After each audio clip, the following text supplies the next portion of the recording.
Hey guys, and welcome back for another content of Ragnarok M Classic. And in this video, we are going to have an update about the current meta.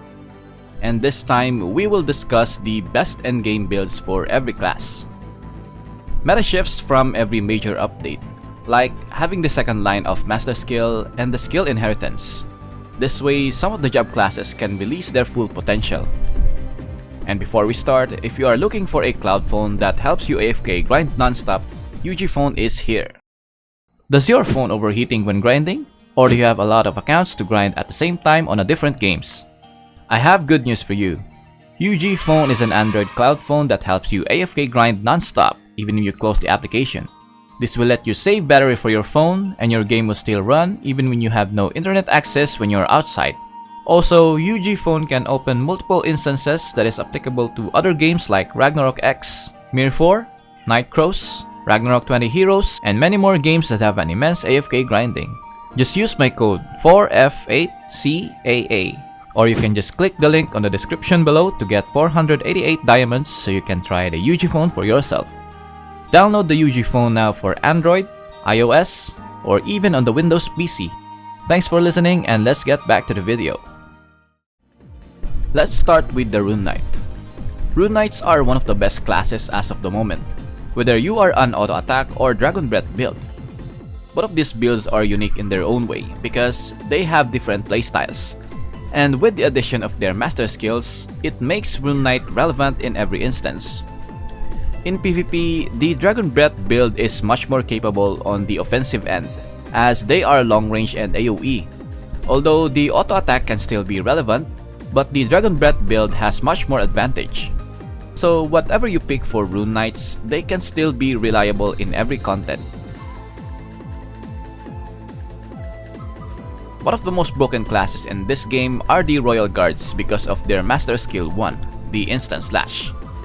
Instant Slash is still their best build currently, even with the release of the second line Master Skills.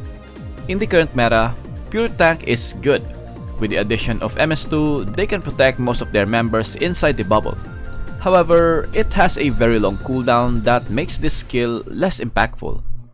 Most people or players prefer to have the Instant Slash RG on their team because it can still tank and deal massive damage, especially on GVG. For the Archbishops, I can't say one build is superior to another, since they have different playstyles. One is their support build, which the MS1 is much preferable since it can heal allies much more and can apply Fate Prey on any member most often. With this build, the Archbishop is much more tankier with their equipment, while the other build is the semi-DPS Archbishop that relies on the more offensive magic stats. This build is the Exorcism Storm that is their Master Skill 2. Their equipment is also different since they need more magic attack stats to increase their damage along with its healing. So I can say both builds are really great. It now depends on what playstyle you choose.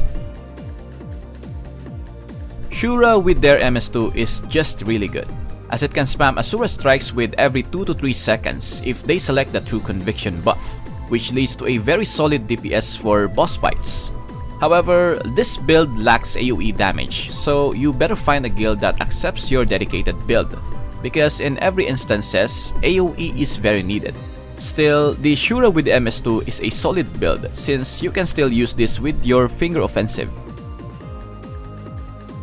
Now for the Warlock. I already said this on my channel that the MS2 is not worthy to invest in, since it deals another fire damage. The fire damage is just okay.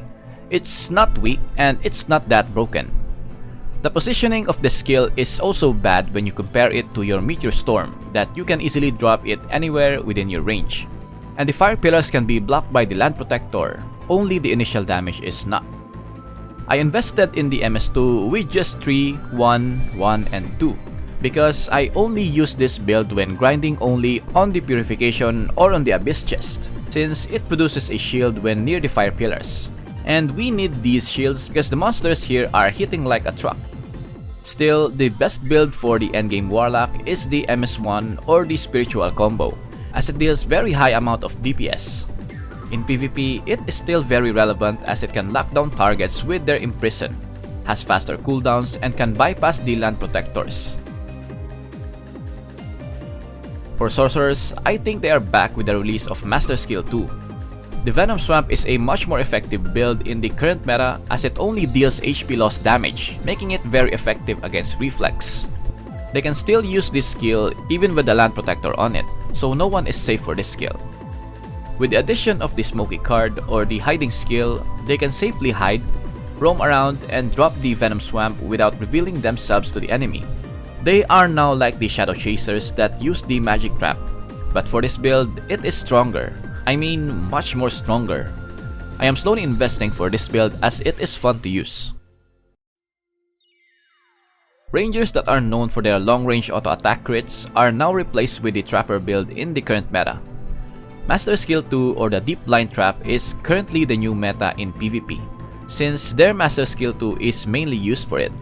The trap's damage along with its range is very deadly in PvP, as they can detonate traps at a very long range. I mean really long that it can position itself from afar and safe distance. Though it may not be that broken in PvP, it can still help with the AoE damage than the ADL that only deals single target damage. Performers in the current meta are not changing at all. Same with the Archbishops, they have two different playstyles which are the semi-DPS and full support. Full support can use the MS2 or the mixed voice imprint, while the semi-DPS uses the MS1 or the Bel Canto Echo. Both builds have a very good performance just like the Archbishops, so it will just be depending on which playstyle you choose. Mechanics are also one of the best classes in this game with the MS1 or ABR Twin Cannon build. This build is very solid on both PvE and PvP, as it can deal a very high amount of DPS output. Mechanics can easily top the kills on every GVG because of this ABR Twin Cannon, as they can just install it on the choke point and leave it firing to those who pass through it. Lapakgaming is the most affordable top-up site that has a guaranteed safe transaction with a 10 times money back guarantee. They have a lot of games that you can top up discounted prices here like Mobile Legends, Ragnarok Origin, and of course the Ragnarok M Classic. For example is the Dragon Spine Pack gift box that costs only 2,474.81 pesos in the Lapakgaming. While you are buying it in-game, it may cost around 2,600 pesos. That's around a 145 peso discount. Then from here, choose the payment method, enter the character UID that is located on your in-game profile, and they have a special discount of up to 3% off on all Ragnarok M Classic top-ups. Just type LGT Lapak JUL on the promo code, click the use promo to get your special discount. After that, complete the payment process by clicking the buy now.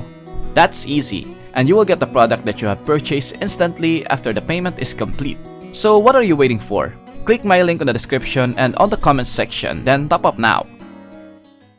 Lapakgaming, 10 times money back guarantee. It may be sad that genetics are not so popular these days, but having them as a utility is very reliable. Genetics with the MS2 Forbidden Zone of Strong Acid is a sleeper build. People forget how good this build is because they didn't pursue it, mainly because they just want the meta classes.